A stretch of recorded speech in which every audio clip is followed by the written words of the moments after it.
Hungry মোমেন্টসের আজকের নিবেদন ভাজা পুলি পিঠে। ভিডিওটা আজকে দিচ্ছি বটে, কিন্তু এটা অনেকদিন আগের তৈরি। অ্যাজ ইউ অল নো, ভাজা পুলি পিঠে কিন্তু শীতকালেই ভালো। আটা বা ময়দার ডো বানিয়ে রুটিটা বেলে নিয়ে লেচি কেটে নেবো। প্রথমে গ্লাস দিয়ে ছোট ছোট করে কেটে নিলাম।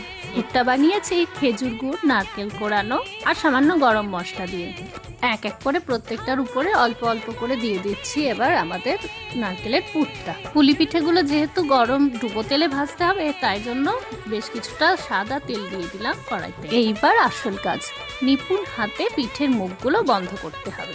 এমনি বেশ ভালোভাবে চেপে দিলেও হয়, তবে একটু ডিজাইন করলে দেখতে তো ভালোই লাগে। আমি এটা শিখেছি আমার মা আর দিদিমার কাছ থেকে। পাশে সবসময় না থাকলেও তাদের শেখানোর মধ্যেই যেন তাদের ছোঁয়া সবসময় আমার এই ছোট্ট পিঠের মধ্যে লুকিয়ে আছে। ছোটবেলায় বেশিরভাগ সময় দেখেছি এই ভাজা পুলি পিঠেটা তৈরি হতো সন্ধেবেলায়। বিকেল থেকেই তোড়জোড় শুরু হতো। নারকেল কোড়া, আটা মাখা, পুর তৈরি, আরও কত কি।